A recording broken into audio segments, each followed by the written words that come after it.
And now we talk a little bit here about they're in Hawaii and they're going through some training to prepare them for Vietnam. Back to the book. What most Charlie Company veterans remember about the training was its unreality and how little it prepared them for what they had to face in Vietnam. For Fred Widmer, it seemed they had been preparing for World War II or Korea. Calley thought they could go to Vietnam and be Audie Murphys, kick in the door, run in the hooch, give it a good burst, kill. Bernardo Simpson said, "You can't have no type of training can compare with what war's like. None. There's no such thing as preparedness for war. We trained and we were so psyched up, and they program you to kill and to go to Vietnam, you know, but once you get there, it's a different situation."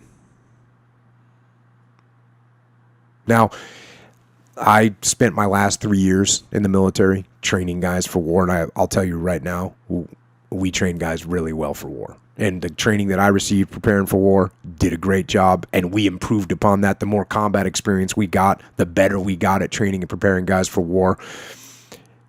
But you can see how you know how important the training is. And the training has got to be realistic to the situations you're going to be put in.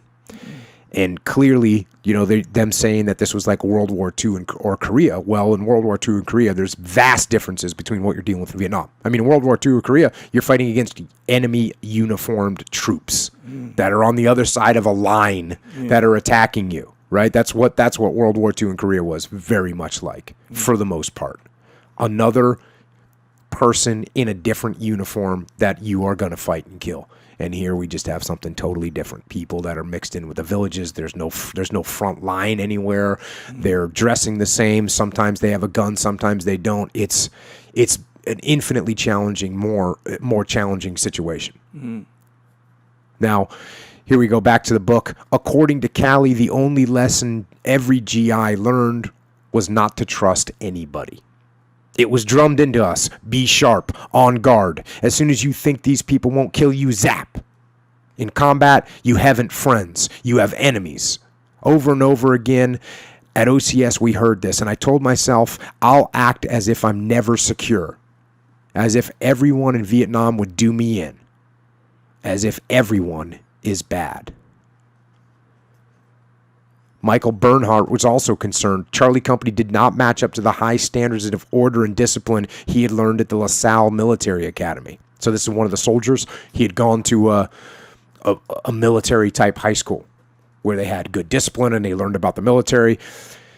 And then when he got in, he went to airborne school, so he was more the higher-end soldier.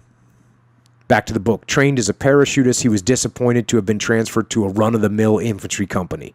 Bernhardt was unusual for an enlisted man. He was a military animal, a stickler for authority, and was happiest when things were being done by the book. But it was not this system that bothered Bernhardt. He believed that good soldiers not only needed discipline, but liked it. It was the lax discipline in Charlie Company and the fact that officers did not always insist on their orders being carried out that worried him. In an argument with Calley, shortly after arriving in Hawaii, he found the young lieutenant callow and lacking in leadership qualities. So right now we're already seeing some chinks in the armor of Lieutenant Calley. And if you remember what Hackworth said about My Lai, he talked about Calley, and he said that Calley had been kicked out or failed. He'd failed officer candidate school 3 times, and they just wanted, hey, we need more guys. We need to have better numbers getting through. Go ahead and pass the guy.